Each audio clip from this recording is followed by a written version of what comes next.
আজকে তোমাদের একটা জঙ্গলের গল্প।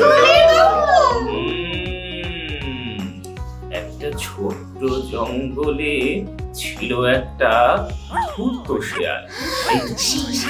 এই ধূর্ত মানে তোমরা জানো তো, খুব দুষ্টু বুদ্ধির শিয়াল ছিল। হ্যাঁ, সেই শিয়ালটা জঙ্গল দিয়ে হাঁটতে হাঁটতে হঠাৎ করেই একটা সিংহের চামড়া পেয়ে গেল। সিংহ দেখেছো দাদু? হ্যাঁ, দেখেছি চিড়িয়াখানায়। তো সেই সিংহের চামড়া শিয়াল গায়ে জড়িয়ে নিল, ছড়িয়ে নিয়ে জঙ্গলের ভেতর দিয়ে হাঁটতে লাগলো। হ্যাঁ, আর জঙ্গলের সব পশু পাখিরা তো বেজায় ভয় পেয়ে গিয়েছে। আর এই দেখে ওই ধূর্ত শিয়ালও বেশ মজা নিয়ে নিল। এরপর হাঁটতে হাঁটতে হঠাৎ করে দেখে একটা বানরকে দেখেই ভয় পাওয়ানোর জন্য সেই শিয়াল ডাক দেওয়া শুরু করলো।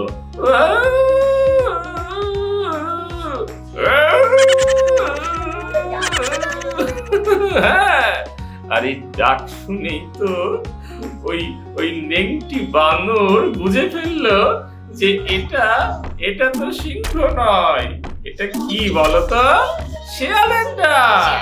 হ্যাঁ, শিয়ালের ডাক বুঝে ফেললো। তখন তো লজ্জা পেয়ে বেচারা শিয়াল দিল এক বোধ। আচ্ছা, তোমরাই বলো তো, এই গল্পটা থেকে তোমরা কি শিখতে পারলে বলো তো?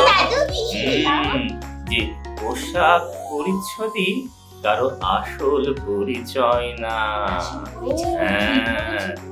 এই কথাটা তোমাদের মনে থাকবে তো? মজা শিক্ষা গুরু মজারু।